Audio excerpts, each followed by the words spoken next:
Good evening ma'am, good evening. आपने कल वाला लेक्चर देख लिया था?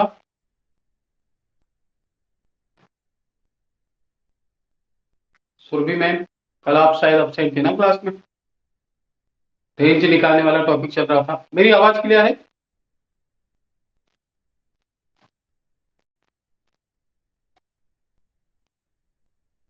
वॉइस क्लियर है मेरी? जी सर, ओके। चलिए आज की क्लास स्टार्ट कर रहे हैं। तो ये दो क्वेश्चन दिख रहे होंगे। कल ये दो क्वेश्चन मैंने होमवर्क में छोड़े थे आप लोगों के लिए। ठीक है। तो क्या है, इन दो क्वेश्चन में इनकी रेंज निकालनी थी। रेंज निकालने के लिए हमको क्वेश्चन का डोमेन पता होना चाहिए। अब हम इनकी रेंज निकाल रहे हैं। ठीक है। तो रेंज निकालने के लिए मैंने बताया था, जब एल्जेब्रिक फंक्शन होते हैं, ऊपर भी अलजेब्रा नीचे भी अलजेब्रा है, तो आप f x equal to y format का यूज करते हैं। तो क्या करेंगे, सबसे पहले put f x equal to y, यही तो बताया था। एफ एक्स किसके इक्वल होना चाहिए? वाई के इक्वल।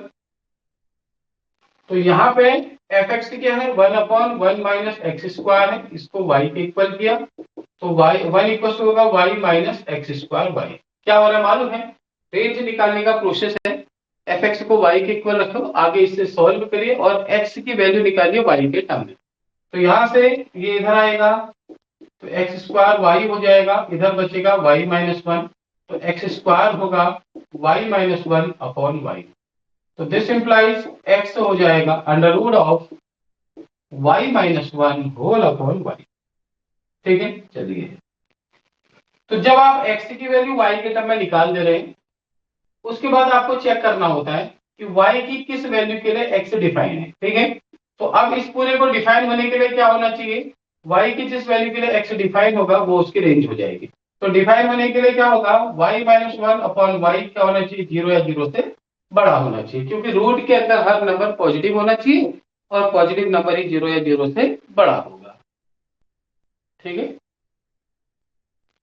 तो अब हम क्या करेंगे इस पे, तो ऐसा करने के लिए देखो, अब यहां से दो, एक एक फैक्टर ऊपर है, एक फैक्टर नीचे। ऊपर वाले फैक्टर को सॉल्व करते हैं तो y की वैल्यू यहां से 1 मिलेगी। नीचे वाले फैक्टर को सॉल्व करते हैं तो y की वैल्यू 0 मिलेगी। तो एक नंबर लाइन का इस्तेमाल करिए। इस नंबर लाइन पे माइनस वन, सॉरी, जीरो और प्लस वन दोनों रख दीजिएगा। अब आपके पास एक इंटरवल ये बना, दूसरा इंटरवल ये है, तीसरा इंटरवल ये है। ठीक है। एक एक करके इन इंटरवल के बीच की वैल्यू उठाइए। जीरो और माइनस इंफिनिटी के बीच में आने वाला नंबर माइनस का वन यहां पर रखिए और चेक करिए कि इनइक्वालिटी ट्रू हो रही या फॉल्स हो रही। बस यही कहानी है। ठीक है। तो चलिए, जीरो से छोटा नंबर माइनस का वन यहां रखेंगे वाई की जगह। तो बनेगा minus one minus two upon minus one, which यानी two which is greater than zero. सही बात है। ठीक है। तो ये वाला इंटरवल रेंज हो जाएगा। दूसरा, जीरो और वन के बीच में आने वाला नंबर 1/2 रखेंगे तो नेगेटिव हो जाएगा, तो ये आंसर नहीं होगा रेंज में। वन से इंफिनिटी के बीच में आने वाला नंबर जैसे टू है, टू यहाँ रखते हैं तो टू रखने से फिर ये नंबर पॉजिटिव यानी जीरो से बड़ा हो जा रहा है, तो ये भी रेंज होगा। तो इस क्वेश्चन में जो रेंज आएगी, क्या आएगी, माइनस इंफिनिटी से जीरो। अब देखिए कि जीरो पे मैंने कौन सा ब्रैकेट लगाया, ओपन इंटरवल लगाया। क्यों? क्योंकि जो जीरो मिला है वो डिनोमिनेटर की वजह से मिला है, और डिनोमिनेटर की वजह से जो नंबर मिलता है उसमें कभी भी क्लोज इंटरवल नहीं आता है। ठीक है। माइनस इंफिनिटी से जीरो हो गया, यूनियन वन से इंफिनिटी। वन में मैंने क्लोज, वन पे मैंने ओपन इंटरवल लगा, क्लोज इंटरवल लगा दिया, जीरो पे मैंने ओपन इंटरवल लगा दिया।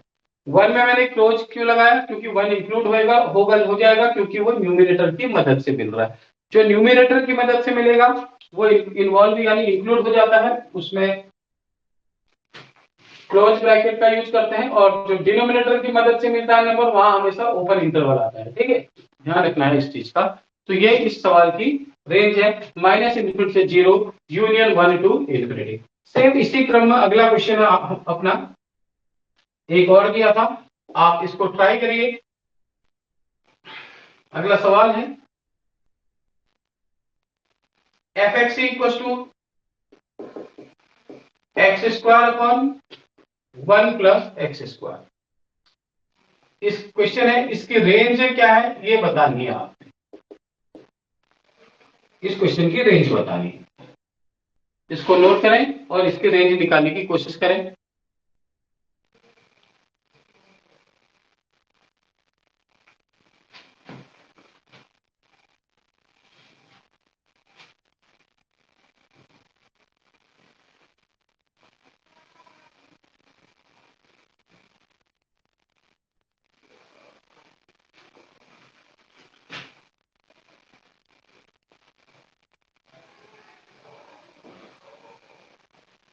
मैम अभी क्लास थोड़ी देर पहले 9:25 पे स्टार्ट करी थी। नोटिफिकेशन अभी आया? मैंने व्हाट्सएप में भी मैसेज कर दिया था कि 9:20 पे क्लास स्टार्ट होगी करके। ग्रुप जो है उसमें भी मैसेज किया है, देखिएगा 9 बजे से पहले ही मैसेज डाल दिया था।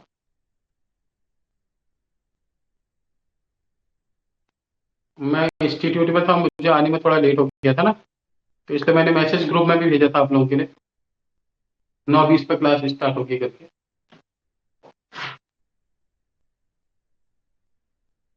चलिए कोई बात नहीं, ये कल वाला सवाल मैंने सॉल्व कर रखा है जो 2 होमवर्क के दिए थे।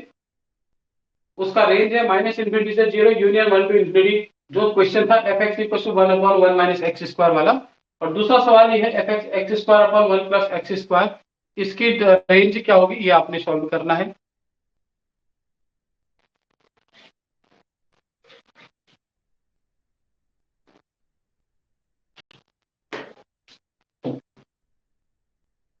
तो क्या बनेगा इसमें? पहला काम क्या है सॉल्यूशन में, देखिए एफ एक्स को किसके इक्वल रखना है जी आपने, वाई के इक्वल। तो सॉल्व करो, एक्स स्क्वायर इक्वल बनेगा y plus x square y. X वाले एक तरफ करने पड़ते हैं, बाकी सब एक तरफ। इसमें एक्स स्क्वायर कॉमन ले लिया, 1 minus y equal to y. और बधाई हो, आज से तो नोटिफिकेशन भी आ गया एग्जाम के लिए। और इस बार मैथमेटिक्स में कितनी सीट्स हैं? 25 सीट हैं। पिछली बार से ज्यादा सीट हैं। पिछली बार तो सीट भी खाली गई है,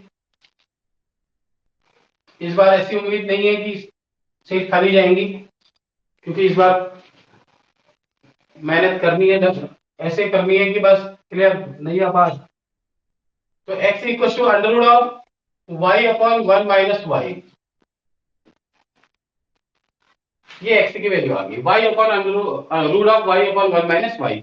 अब डिफाइन होने के लिए क्या होना है, y अपॉन 1 माइनस वाई क्या होगा, 0 है, 0 से बड़ा होगा। अब इसको सॉल्व करना है मामले को, ठीक है। न्यूमिनेटर में से y की वैल्यू 0 मिलेगी, डिनोमिनेटर में से y की वैल्यू 1 मिलेगी। वही मामला आ गया नंबर लाइन का, इधर 0 इधर 1 और इधर infinity.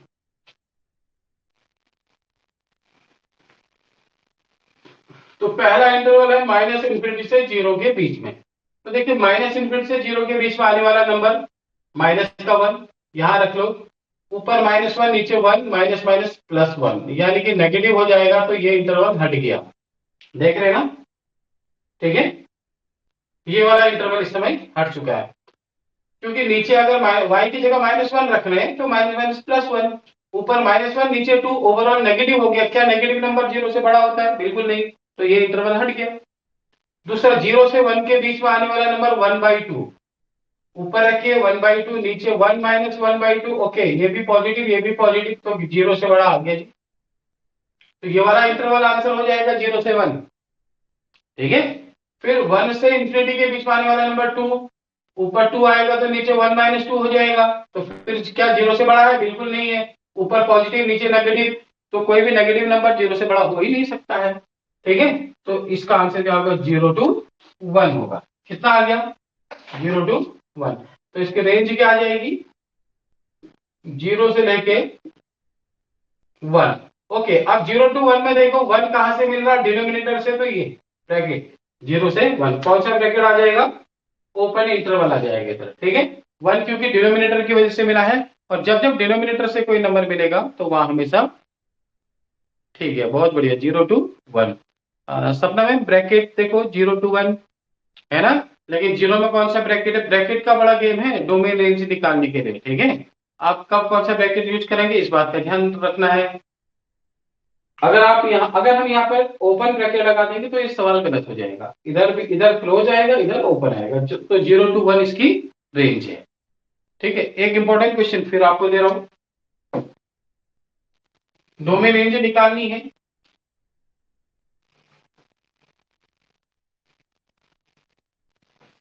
F x equal to 1/2 minus sine 3x, question इसकी डोमेन क्या होगी और रेंज क्या होगी। डोमेन भी बतानी है जी और रेंज भी बतानी है इस क्वेश्चन पे। डोमेन क्या होगी वो भी सॉल्व करें और रेंज क्या आएगी वो भी बताएंगे।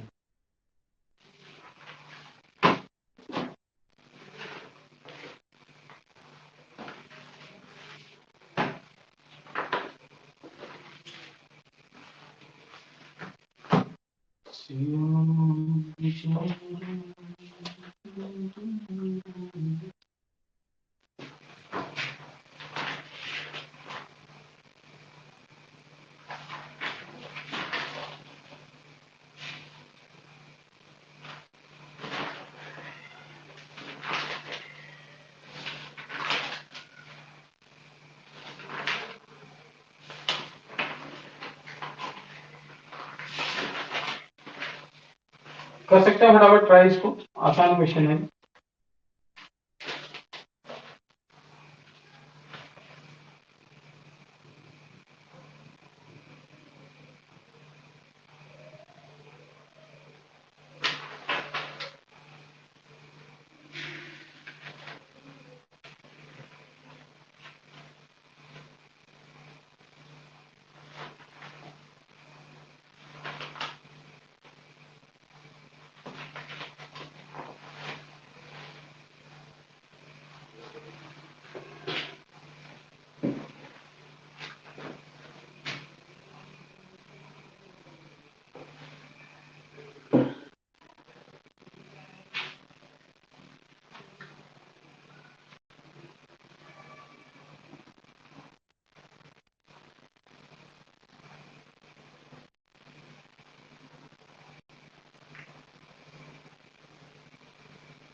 लिखा आपने, बता, मैं अभी के आंसर का वेट कर रहा हूं। मैं तो आगे बढ़ा हूं, डोमेन रेंज क्या होगी करके, बहुत ही आसान सा क्वेश्चन है। देखो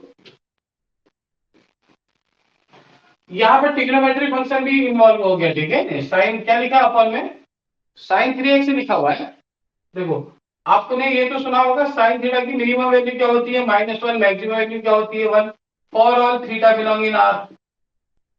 किसी भी वास्तविक संख्या के लिए थीटा की जगह कोई भी रियल नंबर हो, किसी भी रियल नंबर के लिए साइन थीटा की मिनिमम वैल्यू -1, मैक्सिमम वैल्यू +1 होती है।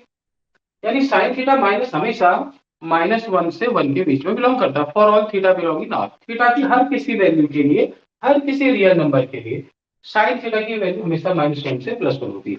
चलिए इस समय हमारे पास थीटा की वैल्यू 3x है, तो हम ये कहेंगे कि जो साइन 3x इसकी वैल्यू -1 से +1 के बीच में आएगी। ठीक है, for all x belong in are, क्योंकि अभी जो एंगल है वो x पर डिपेंड कर रहा है किसी भी वास्तविक संख्या के लिए। ठीक है, for all x belong in are. तो इस साइन 3x के आगे माइनस लगा दो, तो माइनस साइन 3x से क्या हो जाएगा भाई, देखो माइनस का मतलब सबको माइनस से इंटू कर रहे हैं, तो यहाँ साइन बदल जाते हैं माइनस लगाने से या माइनस हटाने से। तो माइनस साइन 3x की वैल्यू -1 से +1 के बीच में आ गई। इस साइन ऑफ इनइक्वालिटी भी बदल जाता है माइनस लगाने से। ठीक है, अब इसके आगे 2 लिखा हुआ है, तो 2 जोड़ दीजिए, इसमें ऐड कर दीजिए। अब क्या होगा, इधर 2 ऐड करेंगे तो +1 हो जाएगा और इधर 2 ऐड करेंगे तो 3 हो जाएगा। तो 2 माइनस साइन 3x की वैल्यू क्या आ गई, 1 और 3 के बीच में आ गई, for all x belong in are. यानी हर किसी रियल नंबर के लिए 2 माइनस साइन 3x 1 से बड़ा 3 से छोटा। इससे क्या पता चला भाई, इससे ये पता चला कि जो डिनोमिनेटर है वो 1 से बड़ा है 3 से छोटा। इसका मतलब जो डिनोमिनेटर है वो कभी 0 नहीं हो सकता है। इसका डिनोमिनेटर की वैल्यू 1 और 3 के बीच में आ रखी है, दैट मीन्स इसका डिनोमिनेटर कभी 0 है ही नहीं। यानी कि ऐसा कोई भी रियल नंबर नहीं है जिसको x की जगह रखने से डिनोमिनेटर की वैल्यू 0 बन जाए। ठीक है, तो यहां से हमने डिनोमिनेटर का अंदाजा लगाया कि ये कहां से कहां तक आ रही है, 1 से 3 के बीच में आ गया। इसका मतलब है कि ऐसा कोई भी वास्तविक संख्या ऐसी एग्जिस्ट नहीं कर रही है जिसकी वजह से डिनोमिनेटर 0 होगा। अगर डिनोमिनेटर 0 हो जाए तो फंक्शन डिफाइन नहीं होगा ना फिर, इसीलिए कहा जा रहा है। तो डिनोमिनेटर 0 होगा, है ही नहीं इसका, तो मतलब फंक्शन इज डिफाइन एवरीवेयर, हर जगह डिफाइन है फंक्शन। तो इसीलिए डोमेन हो जाएगी ऑल रियल नंबर।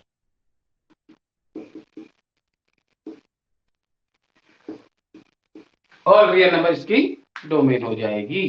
क्या हो जाएगी इसकी डोमेन?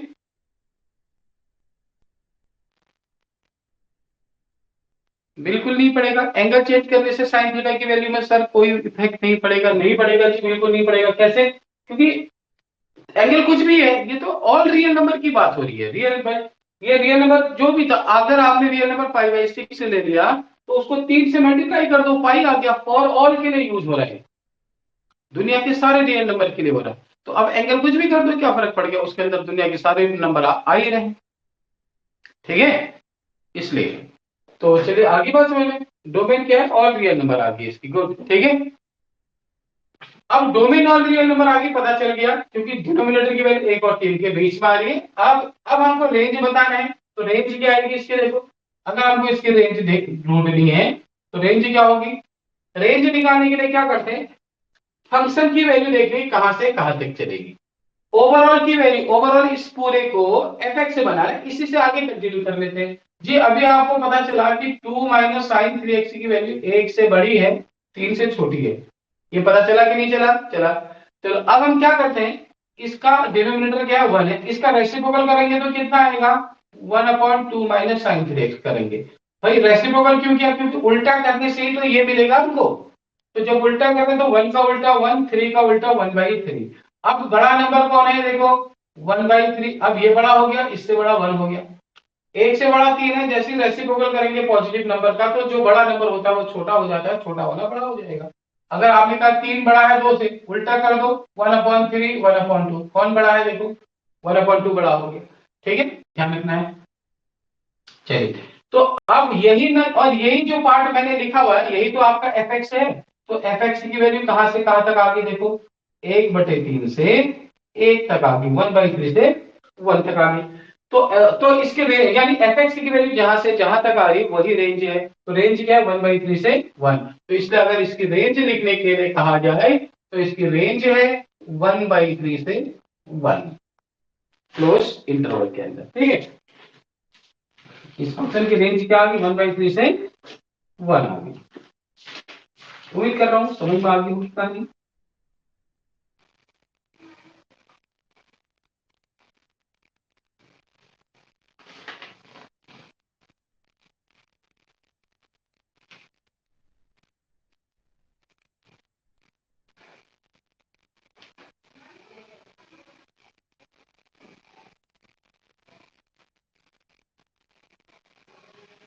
ठीक है, चलिए अब आगे बढ़ते हैं टाइप्स ऑफ फंक्शन। आज स्टार्ट कर रहे हैं इसके बाद टाइप्स ऑफ फंक्शन। ठीक है, अभी डोमेन बहुत और क्वेश्चन आने वाले हैं। ये बेसिक बातें बताई, क्योंकि टाइप्स ऑफ फंक्शन को पढ़ेंगे तब भी उसकी जरूरत पड़ेगी उसको समझने के लिए। ठीक है, कितने तरीके के हमारे पास फंक्शन है उनके बारे में जान रहे हैं। ठीक है, चलो आज का एक टॉपिक स्टार्ट रहेगा टाइप्स ऑफ फंक्शन। इसमें से कुछ पार्ट्स का आज कवर करते हैं। कितने तरीके के हैं ये भी अपना इंपॉर्टेंट पार्ट रहा है इसका, फंक्शन का। ठीक है, सबसे पहले आपने फंक्शन के टाइप्स पढ़े होंगे, कितने तरीके होते हैं। भाई देखो आपके घर, जैसे हमारे घर में होते हैं ना, बहुत सारे तरीके के फंक्शन है। हमने कहा भाई आज जले हुए एक फंक्शन हो गया, आज उसकी शादी है दूसरा फंक्शन हो गया, आज फलाने का ये है तीसरा हो गया, आज इंसान निपट गया अगला फंक्शन हो गया। ठीक है, ये सब फंक्शन तो है लाइफ के, डेली लाइफ के। तो सेम उसी तरीके से आज कोई पैदा हो गया तब भी फंक्शन हो गया, नेमिंग सेरेमनी। आपने का बर्थडे हो गया तभी फंक्शन हो गया। सेम इसी तरीके से मैथमेटिकली फंक्शन के बारे में जान रहे हैं। तो पहला क्या है मैथमेटिक्स में? Constant function.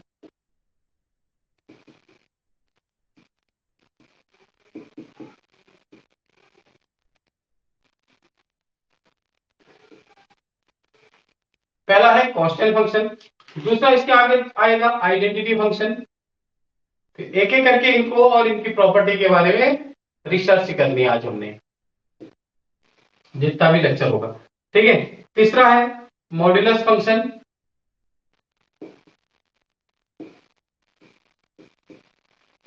अगला आएगा ग्रेटेस्ट इंटीजर फंक्शन,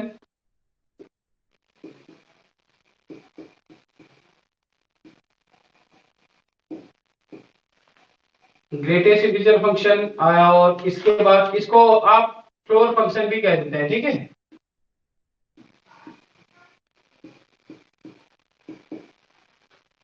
इसके बाद ग्रेटेस्ट के बाद आएगा फ्रैक्शनल पार्ट फंक्शन,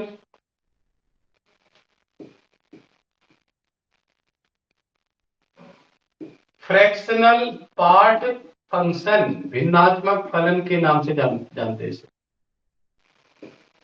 उसके बाद सिग्नम फंक्शन,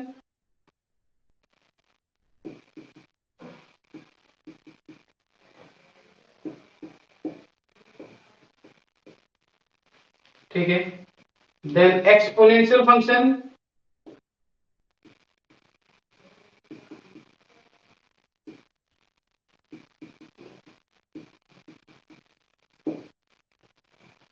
अगला है लॉगरिथमिक फंक्शन,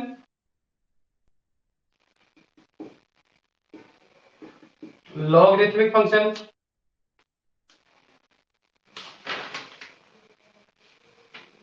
और फिर जिनके बारे में आपने जानना है रेसिप्रोकल फंक्शन,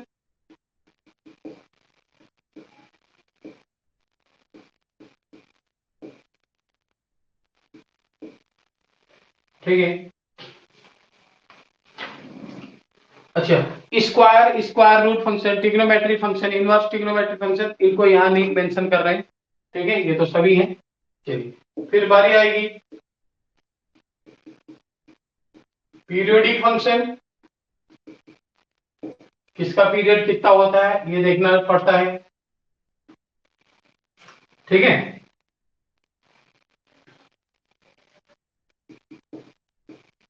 चलिए, इसके बाद वन वन फंक्शन, एक एकी फलन जिसे कहते हैं। वन वन फंक्शन का एक नाम और है इंजेक्शन। वन वन के अलावा फिर आपको मिलेगा अगला many one function. One one है तो इसके बाद आप मैनी वन को जानना है आपने। फिर क्या मिलेगा, ऑन टू फंक्शन,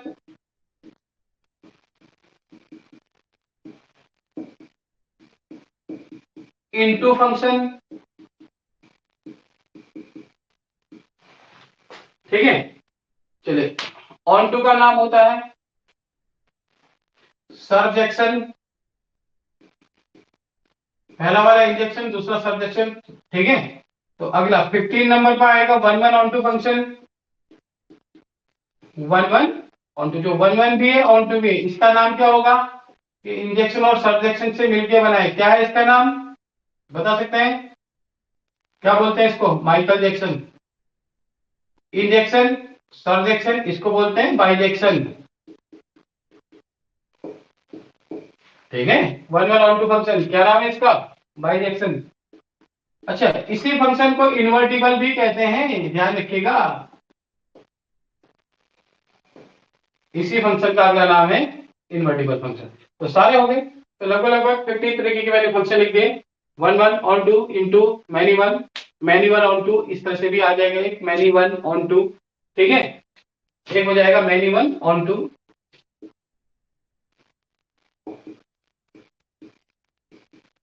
ऐसी मैनी वन इंटू, मतलब जो मैनी वन है साथ में ऑन टू है, many one onto, many one into जो मैनी वन है साथ में इंटू है, तो मैनी वन इंटू, ऐसे लिखने के लिए बहुत बनाए जा सकते हैं। तो फिलहाल कुछ जो इंपॉर्टेंट है वो मैंने आपके पास यहाँ पे इंट्रोड्यूस कर दिया कुछ टाइप्स ऑफ फंक्शन के बारे में। तो एक एक करके हमें इन्हीं के बारे में स्टार्ट लेना है, क्या है करके। ठीक है, और इनकी प्रॉपर्टीज वगैरह देखनी, इनकी प्रॉपर्टीज वगैरह पढ़नी है। बहुत ही इंपॉर्टेंट पार्ट चल रहा फंक्शन है। तो सबसे पहले हेडिंग डाल देते हैं यहीं पर, कांस्टेंट फंक्शन से ही आगे बढ़ लेते हैं।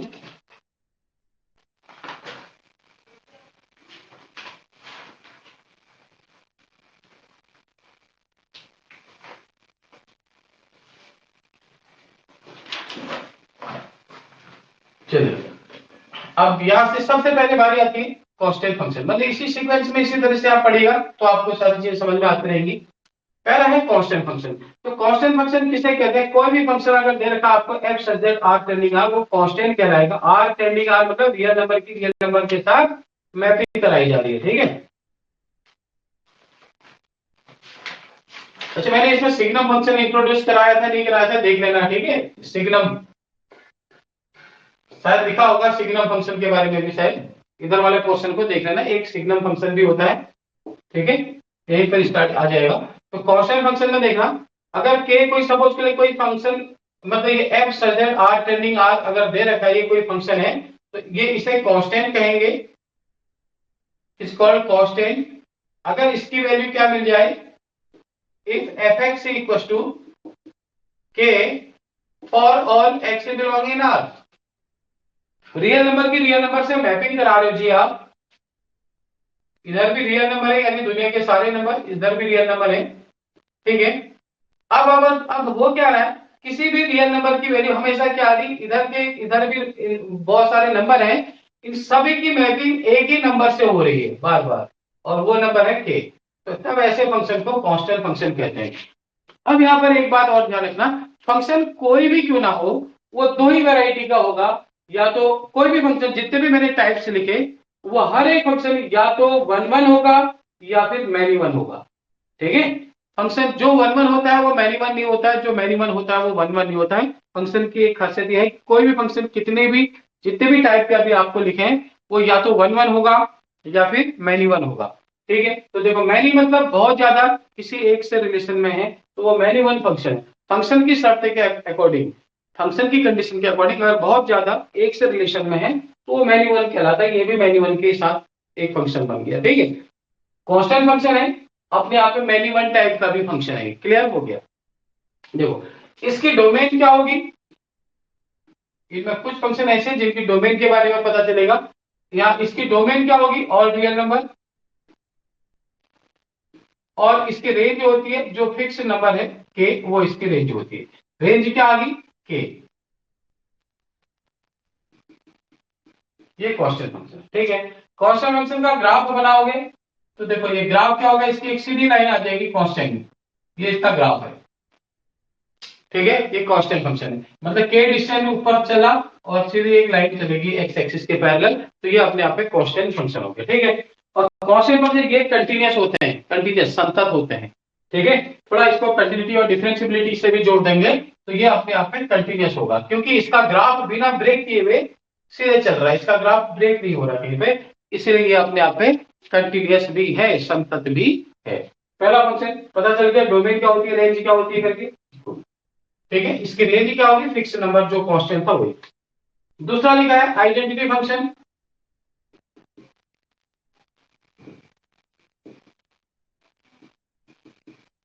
आइडेंटिटी फंक्शन क्या होगा, f such that r tending r is called identity function if fx equals to x। एक ऐसा फंक्शन जिसकी डोमेन जो है वही उसकी रेंज आ जाए तो आप इसको आइडेंटिटी फंक्शन कहते हैं। तो इसकी जो डोमेन होती है इस फंक्शन की, अगर fx इक्वल टू एक्स से मिल रहा है तो आप इसको आइडेंटिटी कहते हैं।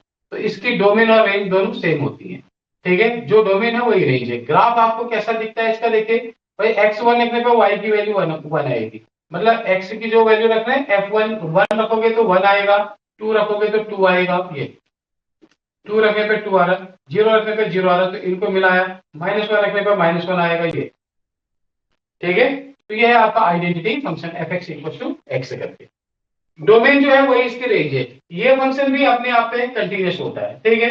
ये भी क्या होता है, कंटिन्यूअस होता है, जो फंक्शन की वैल्यू रख रहे हैं वो। और ये मैनी वन नहीं है, ये वन वन फंक्शन है, हर नंबर की यूनिक इमेज मिलती है, ठीक है। ये अपने आप को वन वन टाइप का फंक्शन है, वन वन एक एलिमेंट की एक इमेज, वन रखने पे वन, टू रखने पे टू, थ्री रखने पे थ्री, फोर रखने पे फोर, ठीक है।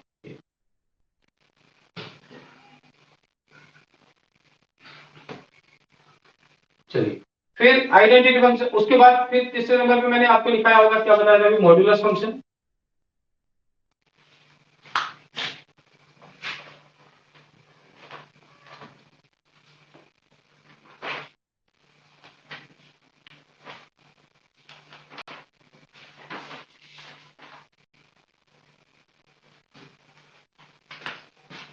तीसरे नंबर पर आ गया हमारे पास modulus function.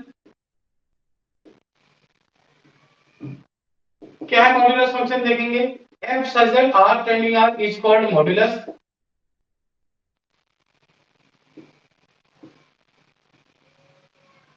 If it is denoted by f x equal to, ये सिंबल मॉड ऑफ एक्स। एक फंक्शन जहां पर एफ एक्स की वैल्यू ये आ रही है, इस सिंबल के साथ आ रही है, ये आपका मॉड्यूलस फंक्शन है। ठीक है, इसका मतलब क्या है,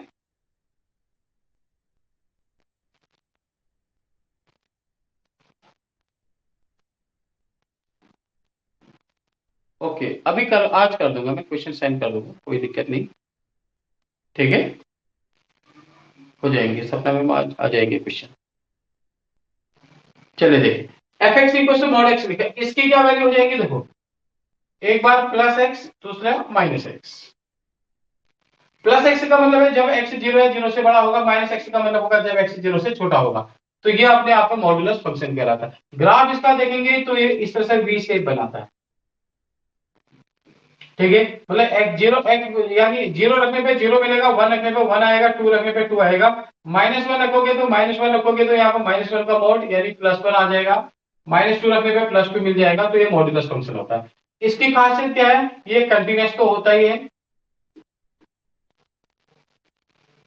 ठीक है, लेकिन ये डिफरेंशिएबल नहीं होता,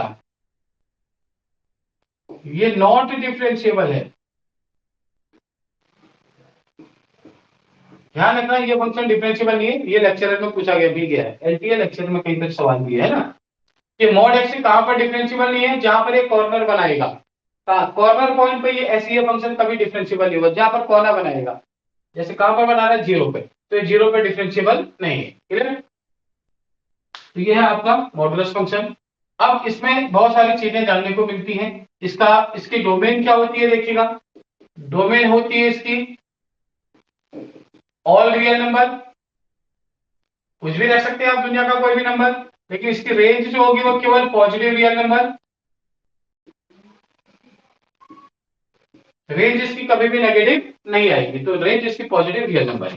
ठीक है, अब अगर मैंने आपसे कोई एक फंक्शन दे दिया f x equal to mod of x minus one, ठीक है, mod of x minus one, domain को और रियल नंबर, रेंज को पॉजिटिव रियल नंबर, ठीक है।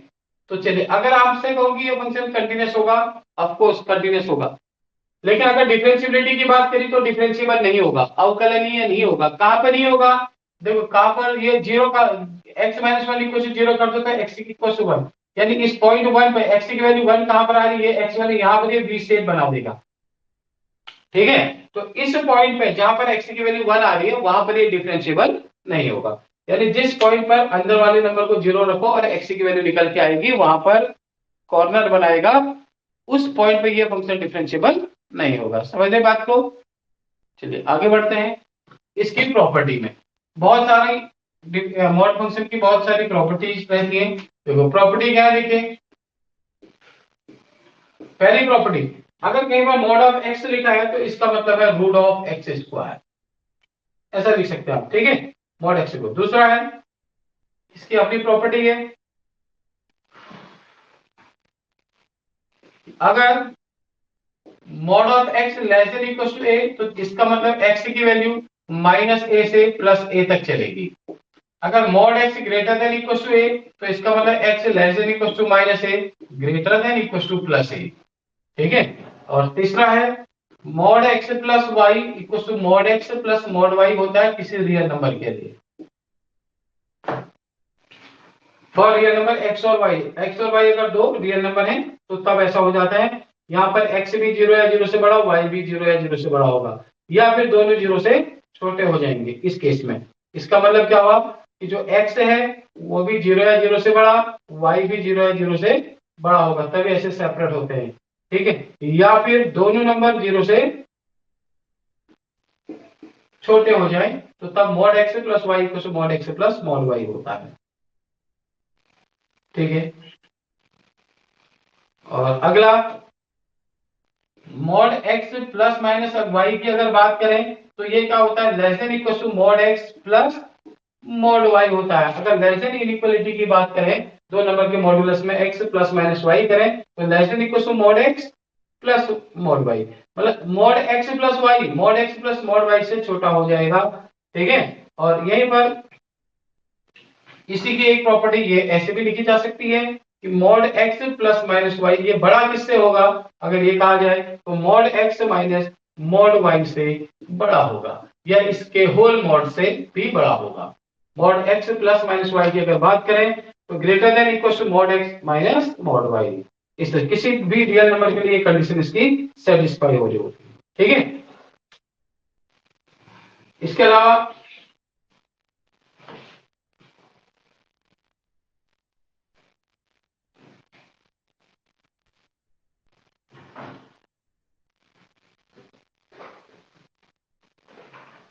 अगली प्रॉपर्टी है इसकी, अगर कहीं पर लिखा है mod of x minus a less than equal to r, तो इसका मतलब होता है एक्स जो है ए माइनस आर से बड़ा है लेकिन ए प्लस आर से छोटा होगा। ये लीनियर इनइक्वालिटी का भी सवाल बन जाता है इसी पर। ठीक है, ए माइनस आर से बड़ा होगा लेकिन ए प्लस आर से छोटा होगा। फिर है अगर हम ये लिखते हैं mod of x minus a greater than equal to r, तो आप क्या कहेंगे यहाँ पर x less than equal to a minus r and greater किससे होगा, ए प्लस आर से। तो ये इसका सॉल्यूशन होता है, ये है। ठीक है, mod x minus a less than equal to r, तो ये इसकी प्रॉपर्टी यानी ये इसका सॉल्यूशन होगा। ठीक है,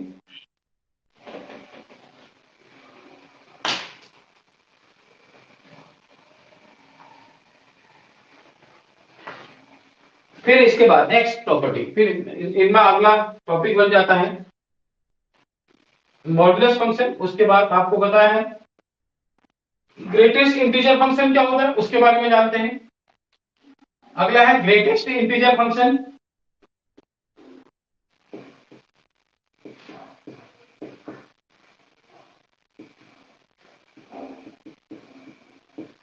तो ग्रेटेस्ट इंटीजर फंक्शन क्या होता है, कोई भी function f such that r tending r दिया है जिसको ऐसे डिनोट करते हैं fx इक्वल टू, इस सिंबल से डिनोट करेंगे, यही आपका ग्रेटेस्ट इंटीजर फंक्शन का सिंबल है, ग्रेटेस्ट इंटीजर फंक्शन कहलाता है।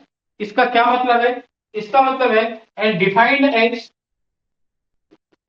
इस तरीके से परिभाषित होता है डिफाइंड एक्स, इंटीजर एक्स का मतलब है खुद यही नंबर आ जाएगा कब, जब x कोई इंटीजर होगा। अगर x कोई इंटीजर है तो इसकी वैल्यू यही आएगी, लिख रहे हैं when x is any integer. अगर इंटीजर मतलब पूरा पूरा नंबर, अगर x कोई पूर्णांक संख्या है तो ये इसकी वैल्यू वही पूर्णांक रहेगी, वही इंटीजर, मतलब इसे महत्तम पूर्णांक फलन भी कहते हैं हिंदी में। ठीक है, इंटीजर x की वैल्यू x आएगी जब x कोई इंटीजर होगा। अब अगर x कोई इंटीजर नहीं है, कोई रियल नंबर है एक्सेप्ट इंटीजर, उस केस में इसकी वैल्यू क्या आएगी, देखो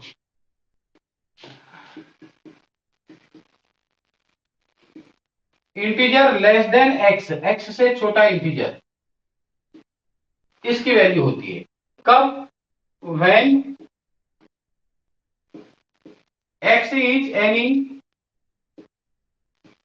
रियल नंबर एक्सेप्ट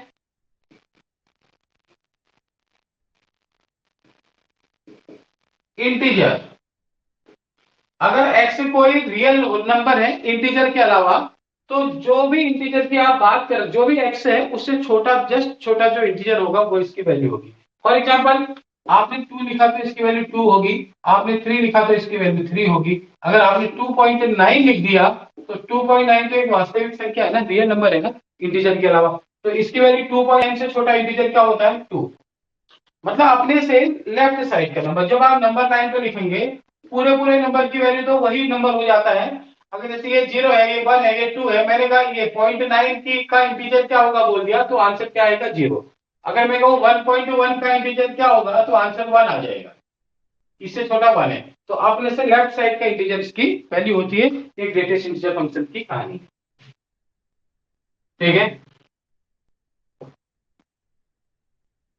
और अगर आप इस फंक्शन के ग्राफ को देखोगे तो चलिए मैं हटाए इसे, फिर इसकी प्रॉपर्टी बतानी पड़ेगी। इसका ग्राफ जो होता है वो एक सीढ़ी की तरह बना रहता है, इस तरह से इसका ग्राफ बना रहता है।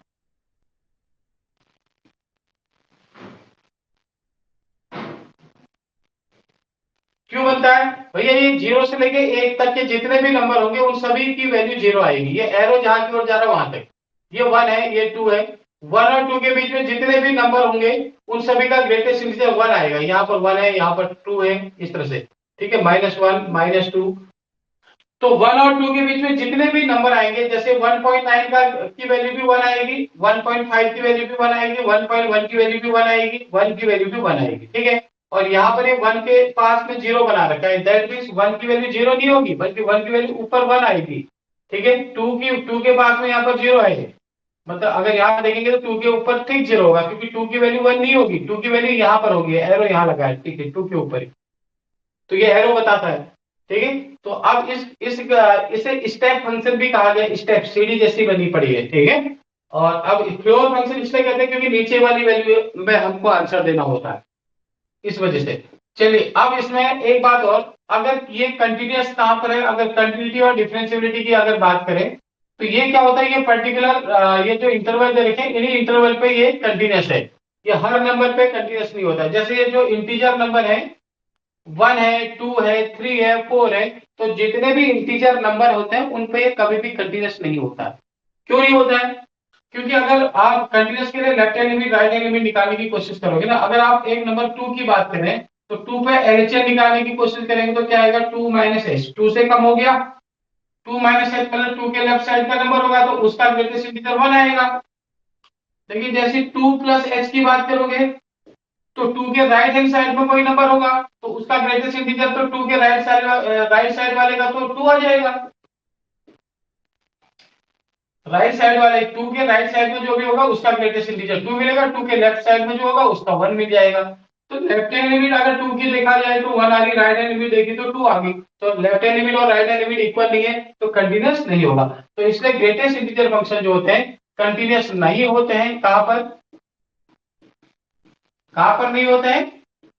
Greatest integer function is not continuous at integers.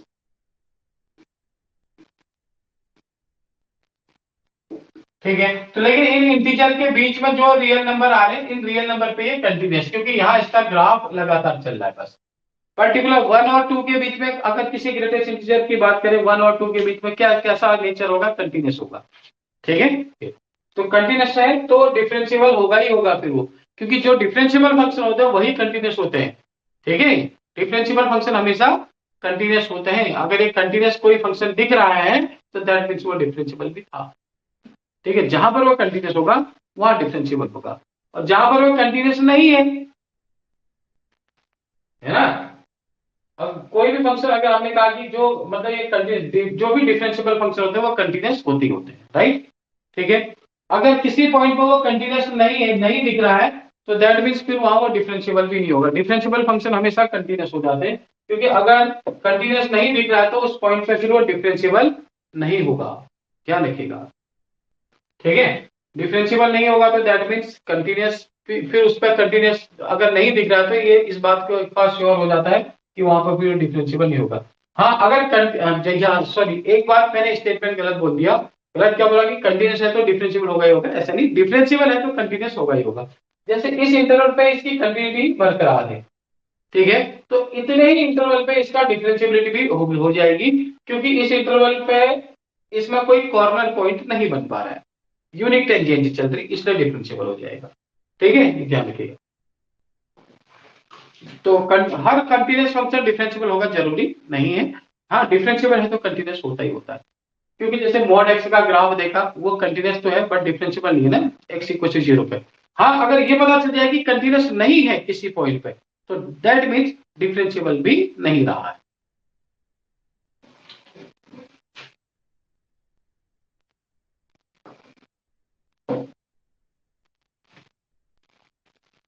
तो चलिए अब इसकी डोमेन और रेंज की बात करते हैं, तो अगर ग्रेटेस्ट इंटीजर फंक्शन में डोमेन और रेंज को आपको देखने को मिलेगा। ध्यान से पढ़िए टाइप्स ऑफ फंक्शन को, अभी क्वेश्चन दूंगा मैं इसके डोमेन रेंज निकालने के लिए। डोमेन डोमेन क्या होती है इनकी भाई, ऑल रियल नंबर आप कुछ भी रख सकते हैं फंक्शन में। और रेंज क्या मिलेगी, केवल पूरे पूरे नंबर ही तो आंसर आ रहे हैं, तो रेंज क्या होगी, ओनली इंटीजर,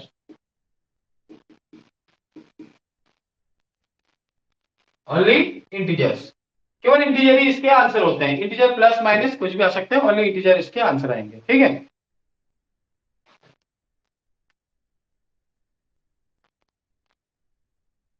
ये पढ़ रहे हैं आप ग्रेटेस्ट इंटीजर फंक्शन के बारे में। अच्छा, अब ग्रेटेस्ट इंटीजर पढ़ा तो इसकी प्रॉपर्टी भी आ जाएगी भैया ग्रेटेस्ट इंटीजर की।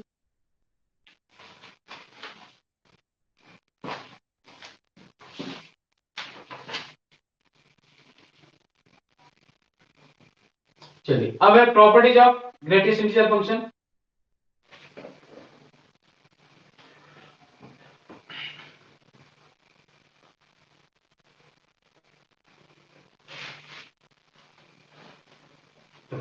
ग्रेटेस्ट इंटीजर फंक्शन की प्रॉपर्टी पहला है, if n is any integer, n अगर कोई इंटीजर है, and x is a real number, and x is a real number, n कोई इंटीजर है और x कोई रियल नंबर है between n and n+1, between n and n+1, ठीक है। तो ध्यान रखिएगा, देन इंटीजर माइनस n का मतलब होता है माइनस ऑफ इंटीजर n, इसे ऐसे लिखा जा सकता है, पहली प्रॉपर्टी। दूसरा है, इंटीजर x प्लस k अगर कहीं पर लिखा है तो इसका मतलब है इंटीजर x प्लस k। यहां पर x में पता है ना कोई रियल नंबर है n और n+1 के बीच में, मतलब कोई पॉइंट वाला नंबर है x, और k क्या है, k है पूरा पूरा number integer, for any integer k यहां पर इंटीजर है, ठीक है। जैसे मैंने कहा 1.2 प्लस 3, तो आप क्या करेंगे, इंटीजर 1.2 प्लस 3 बाहर अलग हो जाएगा। अगला इंटीजर माइनस एक्स, अगर माइनस एक्स करते हैं तो क्या बनेगा, माइनस ऑफ इंटीजर एक्स -1। अब आप सोचिए, जैसे मैंने आपसे कहा माइनस का 1.2, तो आंसर के तो इसका मतलब है, मतलब -1.2 का इंटीजर क्या होगा, -2 होगा। -1.2 से के लेफ्ट साइड में इंटीजर -2 होगा ना। ये प्रॉपर्टी वेरीफाई हो जाएगी, देखो कैसे। इसका क्या मतलब है, माइनस बाहर आ गया, अभी मतलब अब मैं जो यहाँ पर कर रहा हूँ इस प्रॉपर्टी को लगा रहा हूँ, वो -2 इसका रिजल्ट निकाल के देगा। माइनस इंटीजर 1.2 लिख दो इसको, माइनस बाहर करके इंटीजर एक्स -1 कर दो, कह रहा है तो -1.2 का इंटीजर 1 और -1 ये रहा, तो मिला के कितना है, -2। तो इसलिए कहा जा रहा है कि इसको आप ऐसे लिख सकते हैं, आपने देखा होगा वेरीफाई हो रहा है रिजल्ट करके, ठीक है। फिर है integer x plus integer of -x, इसकी वैल्यू एक बार -1 होती है और एक बार 0 होती है। -1 कब होगा, if x not belong in z, और 0 कब होगा, अगर x इंटीजर है तो इसका रिजल्ट 0, अगर x इंटीजर नहीं है तो integer x plus integer -x मिला के -1 हो जाता है।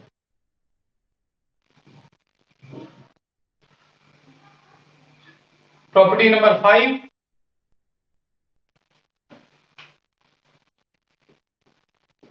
Integer x plus integer x plus 1/n plus integer x plus 2/n, चलते चलते चलते कहां पहुंचे, दिल्ली तक। चलिए, तो अब इसकी वैल्यू क्या होगी, x प्लस n-1/n,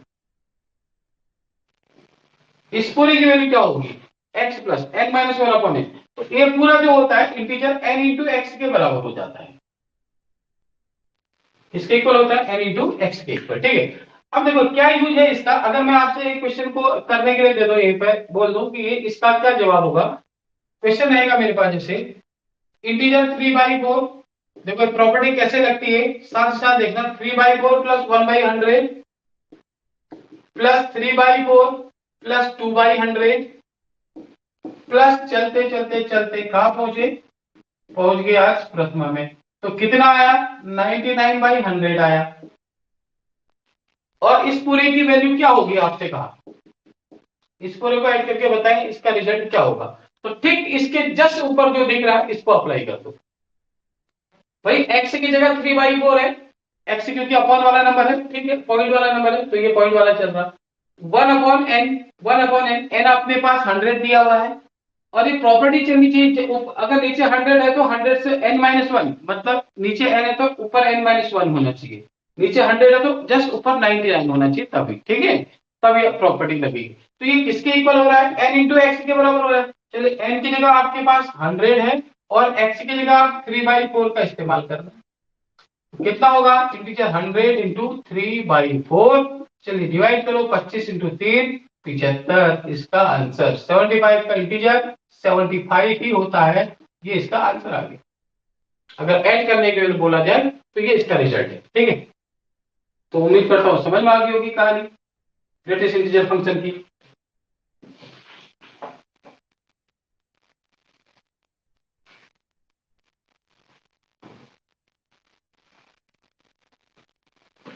इसी पर अगली property, integer x plus minus n लिखा है तो इसका मतलब है integer x plus minus n, n बाहर आ जाएगा, x प्लस माइनस n जहां पर n इंटीजर होता है।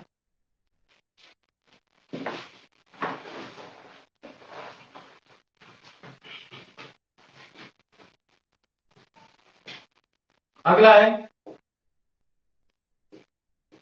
7 नंबर पे, अगर इंटीजर x किसी नंबर n से बड़ा है तो इसका मतलब होगा जो x है वो n+1 से बड़ा होगा, ठीक है, n इंटीजर है, ये इंप्लाई डिसइंप्लाई दोनों केस में अप्लाई हो जाता है। 8 नंबर पर आएगी प्रॉपर्टी, अगर इंटीजर x ग्रेटर भी लगा सकते हैं आप, इसमें इक्वलिटी भी लगा सकते हैं, ठीक है, सॉरी यहाँ ग्रेटर यहाँ इक्वलिटी लगा सकते हैं, इस वाले में ध्यान रखिएगा। अगर इंटीजर x n से बड़ा है तो x n+1 के बराबर या उससे बड़ा होगा, ये इसका मतलब है। यहाँ पर integer x less than equal to n, यहाँ इक्वलिटी भी है तो इसका मतलब होगा x की वैल्यू n+1 से छोटी, यहाँ अगर इक्वलिटी होगी तो यहाँ हट जाएगी, यहाँ इक्वलिटी नहीं होगी तो यहाँ आ जाएगी।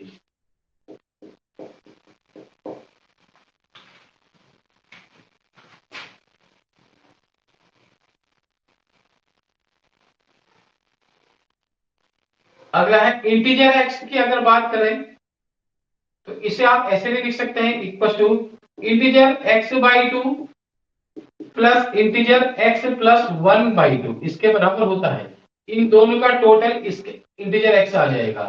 और अगला है integer n+1/2 plus integer n+2/4 plus integer